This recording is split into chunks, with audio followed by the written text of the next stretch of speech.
자, 이 본문 말씀을 가지고 물고기는 절대 눈을 감지 않는다라는 제목으로 이 시간 함께 은혜를 나누도록 하겠습니다. 고요한 숲속에 자리 잡고 있는 불교의 사찰에 가보면은요, 처마 끝에서 바람 부는 대로 흔들리며 땡그랑땡그랑 소리를 내는 풍경이라고 하는 것이 있습니다. 사진에 나오는 바로 저와 같은 것인데요. 이 풍경 아래에는 나무라든지 쇠로 만들어 놓은 물고기가 달려 있는 것을 우리가 흔히 볼 수 있어요. 자, 그러면 왜 하필 많은 것들 가운데에서 특별히 물고기를 매달아 놨는지 아십니까? 그 이유가 있는데요. 물고기가 가지고 있는 특성 때문에 그래요. 물고기는 항상 눈을 뜨고 있습니다. 잠잘 때에도 눈을 감지 않을 뿐만 아니라요. 심지어는 죽을 때도 눈 뜨고 죽습니다. 그러니까 제가 낚시를 좋아하니까 이제 물고기를 잡을 일이 많잖아요. 그러면 이 물고기를 잡으면요. 물고기는 죽어도 눈을 감지 않아요. 항상 눈을 뜨고 있어요. 그러니까 이 승려들은 이렇게 항상 눈을 뜨고 있는 물고기처럼 최대한 대로 잠을 줄이고 몸과 마음의 수련에 정진하라라고 하는 의미로 저 물고기를 풍경에다가 매달아 놓는 겁니다. 또 하나의 이유가 있는데 귀신이라든지 나쁜 기운이 들어오지 못하도록 물고기가 절대 눈을 감지 않고 감시해 준다 라고 하는 어떤 그 미신적인 믿음 때문에 물고기를 단다고 그래요. 그러니까 이렇게 보면은 물고기를 저기다 풍경에다가 매달아 놓는 이유가 좀 제법 그럴싸해 보이죠? 항상 눈을 뜨고 있으니까. 근데 여러분, 저는 이것을 생각해 보면서 우리 그리스도인들도 물고기가 되어야 되겠다라는 그런 생각을 해봤어요. 그러니까 이 물고기처럼 나의 영혼이 늘 깨어 있도록 해야 한다라는 그런 뜻입니다. 그렇게 우리 영혼이 항상 깨어 있어서 오늘날의 이 돌아가는 세상을 바라보고 그 속에서 앞으로 이루어질 그 미래를 내다보면서 준비해 나아가는 그런 우리들이 되어야 한다라는 거예요. 그게 바로 지혜로운 그리스도인 아니겠습니까? 이 10월 달에 접어드니까 기온이 훨씬 쌀쌀해졌죠. 그죠? 그러면 보통 우리가 서로 이렇게 이야기를 할 때에 이제 가을이 왔어요 라고 말을 하거나 아니면 이제 뭐 곧 겨울이 올 테니까 두꺼운 옷을 꺼내놔야 될 것 같아요. 우리는 지난번부터 벌써 꺼내서 입기 시작했어요. 뭐 이런 이야기를 하는 게 자연스러운 대화의 흐름일 거예요. 그러니까 며칠 전에 저희 아내하고 우리 동네 한 바퀴를 이렇게 돌았어요. 근데 몇몇 집 정원에 사과가 주렁주렁 매달려 있는 게 보였어요. 그러니까 예전에도 맨날 똑같은 동네를 돌았는데 예전에는 거기에 사과나무가 있는 것조차도 몰랐었거든요. 근데 어느 순간 사과가 열려 있는 걸 보고 저기에 사과나무가 있었어? 저 매달려 있는 것 좀 봐. 야, 이제 조금 있으면 금방 겨울도 닥치겠네. 벌써 가을이 왔어. 이런 이야기를 우리가 했거든요.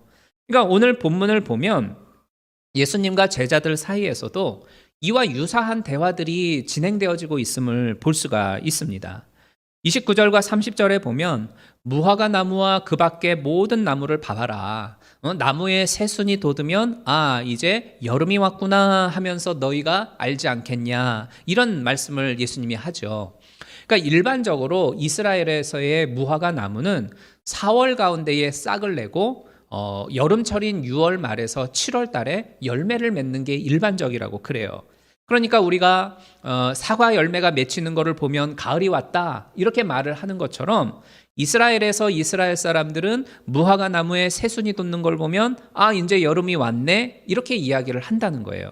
그리고 여기서 무화과 나무를 통해 예수님이 정말 하고 싶었던 말씀의 이 포인트는 뭐냐면 31절에 있어요. 31절을 현대어 성경으로 보면 내가 너희에게 알려준 이 일들이 일어나는 것을 보거든 이렇게 말씀을 해요. 그러니까 내가 너희에게 알려준 이 일들 할 때의 이 일들이라고 하는 건 뭐냐면 누가복음 21장 7절에 보니까 예수님한테 제자들이 질문을 던져요. 예수님, 세상의 마지막 때가 되면 어떤 일들이 일어나겠습니까? 라고 질문을 던질 때에 예수님이 뭐라 대답하냐면 곳곳에 지진이 있고 기근이 있고 온갖 전염병이 발생하고 민족과 민족이 서로 전쟁을 벌일 것이고 그리스도인에 대한 환난과 핍박이 가해지는 일들이 벌어질 것이다 라고 말씀을 하셨어요. 그런데 바로 그 일들이 오늘 본문 31절에서 내가 너희에게 예전에 알려줬던 그 일들이라고 말씀을 하는 거예요. 그러니까 무화과 나무에 새순이 돋게 되는 걸 보게 되면 곧 여름이 오겠네라고 이야기를 하는 것처럼 우리가 사과에서 열매 맺히는 것을 보면 이제 가을이 왔고 곧 겨울이 오겠네라고 말을 하는 것처럼 곳곳에 지진과 기근과 전염병과 민족 간의 전쟁이 발생하고 그리스도인에 대해 환난과 핍박이 가해지는 걸 보게 되면 곧 무엇이 가까웠다고요? 하나님의 나라가 가까운 것을 알아라. 즉 세상의 종말이 가까이 왔다는 것을 알아야 한다라고 가르쳐주고 싶은 게 바로 주님의 이 말씀의 포인트예요. 여러분, 오늘 들려주시는 이 예수님의 말씀을 우리가 접하게 될 때에 과연 어떤 생각이 드십니까? 세상의 마지막이 존재한다라고 하는 이 성경의 말씀이 믿어지세요? 아니면 말도 안 돼. 종말 따위가 어딨어? 이런 생각이 드십니까? 세상에 종말 같은 건 없어요 라고 말을 하는 분들을 보면 한편으로는 이해가 돼요. 왜냐하면 그동안 얼마나 많은 종말론자들이 있었습니까? 예를 들면 그 1990년대 초에 한국에는 이장님이라고 하는 분이 있었는데 다가올 미래를 준비하라 라고 하는 책을 써가지고 크게 히트를 치면서 다미선교회라고 하는 선교회를 조직해가지고 막 동네마다 돌아다니면서 그 비디오를 틀어놓고 막 핵전쟁 나고 막 사람들이 막 병에 걸려가 죽는 이런 것들을 틀어놓으면서 이제 곧 세상이 멸망한다 라면서 막 예언을 했어요. 그분이 이 예언을 했던 날짜가 1992년 10월 28일이었었습니다. 또 역사상 최고의 예언가라고 말하는 프랑스에 누가 있습니까? 노스트라다무스 있지요. 이 노스트라다무스는 2012년 12월 21일이 세상의 마지막이 될 것이다 라고 이야기를 했었어요. 그런데 아직도 세상은 멀쩡하잖아요.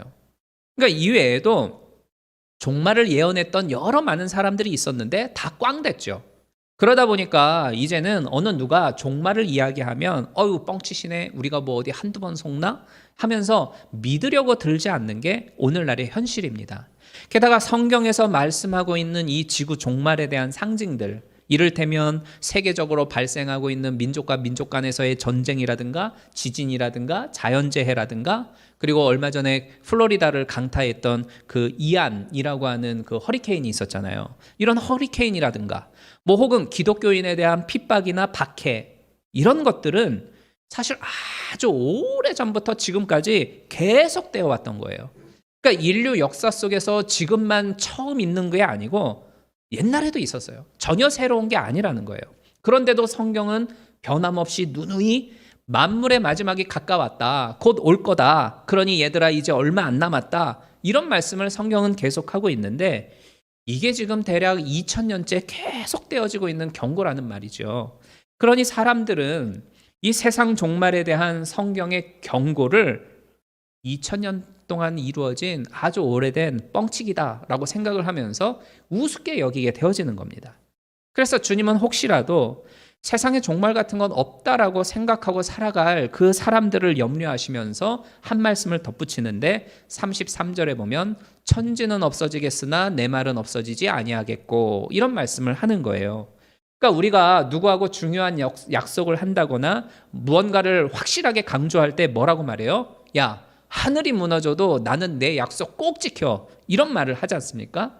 그러니까 이런 의미로 제자들한테 예수님은 야, 하늘이 없어질지언정 내 말은 절대로 없어지지 않아. 반드시 세상의 끝은 올 거야. 라면서 엄숙하게 말씀을 하고 계시는 거예요.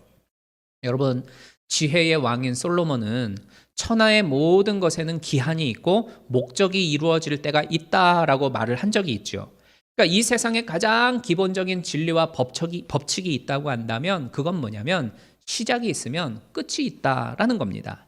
비록 이 시작과 끝이 아주 멀고 긴 간격이 존재하여서 측정할 수조차 없을 만큼 멀리 떨어져 있다 할지라도 언젠가는 그 시작한 건 끝에 도달한다 이겁니다. 세상의 역사도 마찬가지예요. 우리 기독교가 바라보고 있는 이 세상의 역사라고 하는 관점은 방향 없이 목적 없이 그저 의미 없이 흘러가는 게 절대 아닙니다. 우리는 천하 만물의 주인이 되시고 또 시공간의 주인 되시는 하나님을 믿습니다. 그 하나님께서 시작하신 이 세상이라고 하는 것은 하나님의 나라가 오는 그 끝 지점을 향해서 계속 나아가고 있다라는 것을 우리는 잊지 말아야 돼요. 예수님은 지금 이 무화과 나무에서 이루어진 그 새싹을 비유로 들면서 제자들에게 뿐만 아니라 오늘날을 살아가고 있는 우리들한테도 세상의 끝이 반드시 온다라고 하는 이 사실을 우리에게 가르쳐주고 있는 겁니다. 그리고 그 마지막 때가 반드시 올 것인데 그때를 대비하여서 오늘날을 우리가 어떻게 살아야 할지에 대해 구체적으로 가르쳐 주세요. 그게 바로 34절에 나오는 세 가지입니다. 34절을 한번 보면 이렇게 말씀하죠.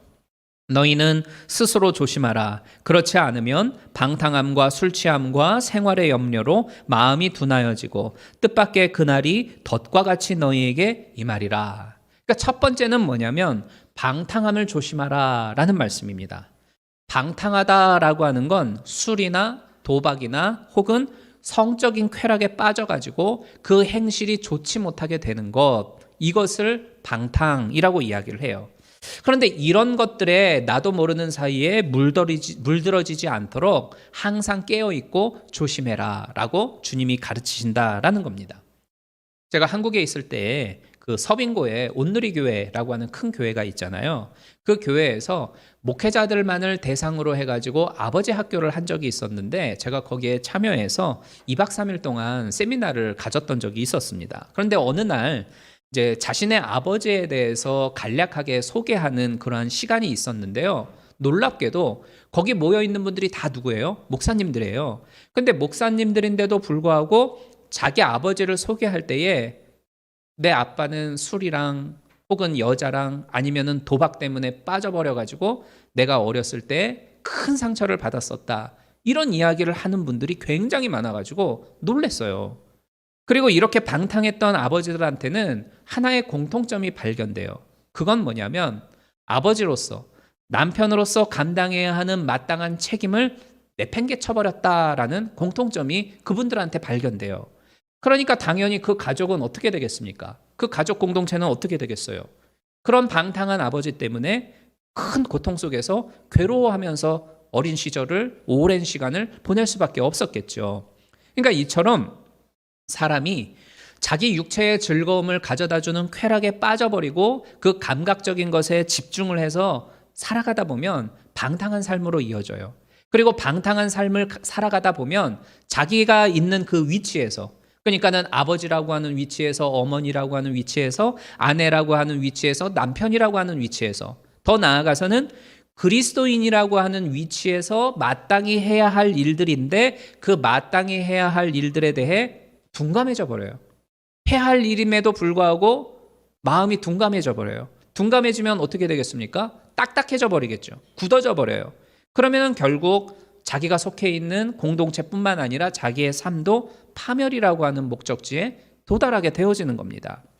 여러분, 행여라도 성경에서 말씀하고 있는 이 방탕함 때문에 내 영혼이 둔감해져 가고 있지는 않는지, 나는 과연 내가 위치한 내 존재의 자리에서 마땅히 해야 할 일들을 내가 마땅히 해 나아가고 있는지를 우리는 잘 성찰해 보아야 할 것입니다. 그리고 이런 성찰을 통해서 늘 깨어 있음으로써 나에게 주어져 있는 그 삶의 자리에서 하나님이 기뻐하시는 복된 열매를 거두는 그러한 풍성한 인생이 되시기를 주님의 이름으로 축원합니다. 두 번째로는 술 취함을 조심하라, 이렇게 말씀을 하고 있죠. 사실 우리가 그리스도인으로서 조심해야 할 것들이 얼마나 많이 있습니까? 그런데 왜 하필 그 가운데에서 예수님은 이 술이라고 하는 것을 꼭 집어가지고 말씀을 할까요? 왜냐하면 이 술이 가져오는 나쁜 영향력 때문입니다. 여러분, 언제 술을 마시게 되던가요?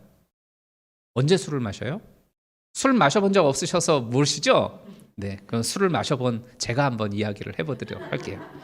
오해하시면 안 되는 게 제 옛날에 마셨던 그 이야기를 하는 겁니다. 옛날에 고등학생 때 아버지에게 반항하고 싶어가지고 술 마시면서 조금 나쁜 애들이랑 어울렸던 그때를 이야기하는 거예요.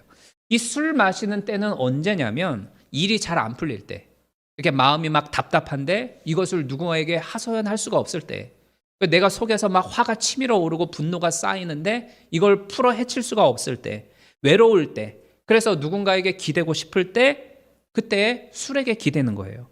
내 우울한 감정을 나 스스로가 통제하지 못하고 스스로 관리하지 못할 때에 술의 힘에 의지하게 되더라는 거예요. 그런데 그 술을 마시게 되면 그 이후부터는 술 기운이 나를 사로잡게 되죠. 그래서 내 생각과 내 행동과 내 마음의 모든 것들에 대해서 영향력을 행사하는 게 바로 이 술입니다.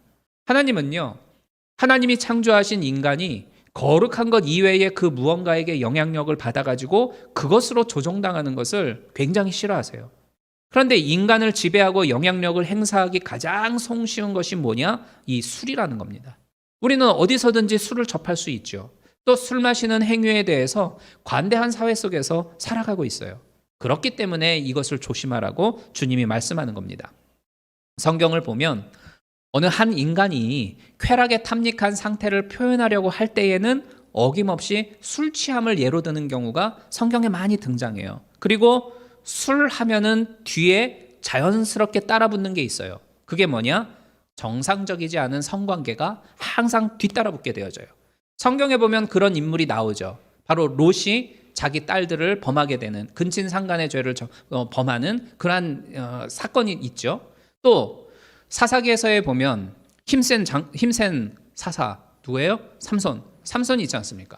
삼손도 술 마시면서 데릴라와 그 합당치 않은 그런 관계를 맺지 않습니까? 삼손은 나시린이었어요. 그죠? 나시린이 하지 말아야 할 세 가지가 있었는데 그 중에 뭡니까? 포도주를 마시지 않는 거였어요. 그러니까 술의 폐해는 바로 이러한 것들과 연관되어지기 때문에 정상적이지 않은 그러한 성관계로 뒤따라가기 때문에 하나님이 금하는 거였습니다. 통계를 보면 매매춘을 했던 남성 10명 가운데에 9명이 1차로 술을 마신 이후에 매매춘을 하더라라고 하는 실제적인 결과도 있어요. 그러니까 그만큼 술에 취하면 성적인 타락의 길로 접어드는 건 무척 쉽다라는 걸 알 수가 있죠. 그래서 성경은 술 취함을 언급할 때에 음란의 죄, 성적인 타락 이런 것과 연결시켜서 아주 잘 설명을 해주고 있어요. 그런 이유 때문입니다. 그리고 술의 폐해는 이것뿐만이 아니죠. 술에 취한 채 사랑스러운 가족에게 폭력을 가하는 경우들도 있고 음주한 상태로 운전을 해서 억울한 사람들을 만드는 경우들도 생기게 되어지고 술을 마셔서 막 폭언을 일삼기도 하고 그래서 그런 말이 있지 않습니까? 술은 사람을 개로 만든다고. 그런 이야기도 있잖아요. 그러니까 유대인들의 지혜서인 탈무드를 보면 탈무드에 술의 대표 주자인 포도주를 가리켜 이런 말을 해요. 악마가 포도나무에 뿌린 자기의 피다. 그게 포도주다. 이런 표현을 써요. 그러니까 이처럼 이 술이라고 하는 건 사람한테 죄책감, 자제력, 수치심으로부터 마음을 둔하게 만들어버리고 마음이 둔하여지니까 양심이 굳어져서 범죄하도록 하는 이 사탄의 좋은 무기가 된다는 거죠. 그래서 본문에서 예수님은 수많은 것들을 금해야 함에도 불구하고 콕 집어서 술에 취하지 않도록 조심하라고 우리에게 가르쳐주고 계시는 겁니다. 세 번째는 생활의 염려입니다. 그런데 저는 오늘 이 본문을 보면서 참 놀라운 사실을 하나 발견했어요. 왜냐하면 예수님은 이 성도들이 늘 깨어 있어서 조심해야 할 것들에 대해서 지금 말씀하고 있는데 위에서 말씀하셨던 방탕하고 또 술 마시지 않는, 술 취하는 이 문제, 이런 문제는요. 아 그래 맞아. 하나님이 내가 거룩하니 너희도 거룩하라 라고 말씀하셨지. 그러니 나는 이제 이 마지막 때일수록 방탕하지 않아야 되겠고 술 취하지 않도록 내가 늘 깨어 있고 조심해야 되겠구나. 금방 수긍할 수 있어요. 그런 문제들에 대해선. 그죠? 그런데 세 번째인 이 생활의 염려. 이 생활의 염려라고 하는 건 돈 문제, 뭐 자식 문제, 부부 사이에서의 문제, 건강이라든지 장래의 문제 등등 우리가 일반적으로 살아가면서 겪게 되어지는 여러 많은 문제들을 말하는데요. 이 세상 살면서 어디 걱정스러운 게 한두 가지뿐입니까? 얼마나 많아요. 흔하디 흔한 게 생활의 염려인데 문제는 지금 예수님이 이 생활의 염려의 문제를 방탕함과 술 취함의 문제하고 똑같은 레벨에서 취급하고 계시다는 점입니다. 그러니까 이거는 무엇을 말하냐면 그만큼 우리들이 하고 있는 이 생활의 염려라고 하는 건 우리들의 영적인 생활을 어둡게 만들고 하나님께 가까이 나아가는 것을 방해하는 나쁜 요소가 된다는 것을 강조하는 거예요. 그러니까 이 때문에 예수님은 우리가 삶으로 인하여서 어떤 생기는 근심, 걱정에 사로잡히게 되어지는 것들, 방탕하고 술 취하여 타락하는 문제 똑같은 무게로 취급을 하고 계세요. 그래서 우리로 하여금 경각심을 가지라고 주의하라고 말씀을 하는 겁니다. 그리고 우리가 잘 알고 있는 것처럼 염려한다고 해가지고 사실은 해결될 일은 별로 없어요. 그죠? 그러니까 우리가 뭐 걱정한다고 해서 막 머리 싸매고 막 그러고 있는데 사실은 걱정하고 머리 싸매고 있는 일들 가운데 95%는 이루어지지 않는다고 하는 통계도 있어요. 그리고 성경을 보면 너희 중에 누가 염려함으로 그 키를 한 자나 더 할 수 있냐 이런 말씀이 나오죠. 그러니까 사람이 염려한다고 해서 키가 자라는 거 아니지 않습니까? 그렇게 해서 키 자란다면 저는 180 벌써 넘었죠. 네. 그러니까 우리가 염려한다고 해가지고 해결될 일은 별로 없어요. 오히려 걱정과 근심하는 이 생활의 염려는 우리 마음을 둔하게 만들고 오히려 더 복잡하고 힘들게 만들 뿐이에요. 여기서 마음이 둔하여진다라고 했는데 이 둔하여진다라고 하는 건 돌덩이 같이 큰 것들을 내 여기 중심에 떡하니 올려놓아가지고 옴딱달싹 못하게 만든다라는 그런 의미를 가지고 있는 게 둔하여진다라는 거예요. 즉 생각의 이 문을 꽉 짓눌러버리고 영적인 눈을 눌러버리고 이 귀를 닫아버리게 만들어서 하나님의 행하심을 보지 못하게 만들고 하나님의 음성을 듣지 못하게 만들고 하나님의 뜻을 따르고자 하는 어떤 나의 믿음의 마음을 꽉 눌러버린다는 거예요. 뭐가요? 생활의 염려가 그렇게 만든다는 겁니다. 이 생활의 염려는요 또 마치 덫과 같은 겁니다. 덫. 사람들이 덫을 가지고 이제 동물을 잡으려고 할 때에 이 덫은 어디에다 놓는지 아십니까? 동물들이 맨날 다니는 그 길에다 놔요. 엉뚱한 데다가 갖다 놓지 않아요. 가만히 이렇게 지켜보다가 동물들이 맨날 다니는 그 길목에다가 딱 놓는 게 덫이거든요. 그러니까 동물 입장에서는 맨날 자기가 다니는 길이니까 경계심이 좀 둔해지겠죠. 우리가 이제 운전이 만약에 서툴르다고 한번 쳐보겠습니다. 저 멀리에서 교회까지 오는데 서툰 내가 운전을 하고 오니 얼마나 조심하고 주의를 기울이겠어요. 그런데 일주일을 몰고 다니고 한 달을 몰고 다니고 1년을 똑같은 길로 다닌다고 해보십시오. 그러면 어느 순간부터 마음이 풀어지고 주의하는 그 마음이 좀 누그러지겠죠. 그러다가 딱 경찰한테 걸리는 거예요. 그죠? 그런 것처럼 이 동물도 자기가 맨날 다니는 길을 다니니까 이 마음이 둔하여지고 경각심이 늦춰지면서 탁 걸리는 거예요. 눈과 귀와 코의 감각이 막혀 있다 보니까 결국 사람이 놓은 덫에 걸리고 잡아먹히게 되는 거죠. 그러니까 제가 왜 생활의 염려는 덫과 같다라고 했냐면 염려는 우리가 맨날 하고 살아가는 거기 때문에 그렇습니다. 그러니까 예수님이 위에서 지적하신 그 방탕함과 술 취함이라고 하는 문제는 우리들하고는 좀 거리가 멀 수가 있어요. 그죠? 하지만 돈에 대한 걱정, 자녀에 대한 근심, 미래에 대한 불안, 등등 할 것 없이 이 생활의 염려라고 하는 건 저도 자주 하는 거고 우리 모두가 다 하는 것이고 맨날 오늘도 끌어안고 사는 거고 내일도 끌어안을 수 있는 생활의 염려들이에요. 그렇기 때문에 여기 있는 우리 모두는 내가 지금 하고 있는 그 생활의 염려, 그게 내 영안을 가리워 하나님이 안 보이게 만들고 그게 내 마음을 둔하게 해서 말씀이 열매 맺지를 못하게 하는 일종의 덫과 같은 작용을 하고 있는 건 아닐까, 이 점을 우리가 유심하게 체크해 보아야만 한다는 것입니다. 그리고 마지막으로 36절을 한번 보도록 할게요. 우리 36절 읽어보도록 하겠습니다. 시작. 이러므로 너희는 장차 올 이 모든 일을 능히 피하고 인자 앞에 서도록 항상 기도하며 깨어 있으라 하시니라. 아멘. 베드로 사도도 베드로전서 4장 7절에서 이와 유사한 말씀을 한 적이 있죠. 만물의 마지막이 가까웠으니 그러므로 너희는 정신을 차리고 근신하여 깨어 기도하라. 이런 말씀을 한 적이 있어요. 오늘 본문에서 예수님은 하늘에 맹세하면서 내가 종말의 날 구름을 타고 심판자로 올 것이다, 이렇게 말씀을 하십니다. 여러분, 주님은 반드시 다시 오십니다. 믿으십니까? 아멘. 그러므로 우리는 정신을 차리고 있어야 돼요. 깨어 있어야 합니다. 그럼 깨어 있기 위해 무엇을 해야 할까요? 기도하라 라고 말씀을 하셨죠. 풍경에 매달려 있는 물고기가 항상 눈을 동그랗게 뜨고 땡그랑 하면서 종소리를 울려내는 것처럼 기도라고 하는 건요, 잠자고 있는 내 영혼을 깨우는 종소리하고 같은 게 기도예요. 우리들도 언제나 맑은 정신으로 깨어서 기도하고 있기를 힘써야 한다라는 뜻입니다. 여러분, 하나님의 나라가 가까이 다가온 이 마지막 때에 사단 마귀가 쳐놓은 그 방탕의 덫, 술 취함의 덫, 그리고 특별히 이 생활의 염려라고 하는 덫에 빠지지 않기 위해서 우리는 절대 눈을 감지 않는 물고기처럼 항상 깨어서 기도해야 되겠습니다.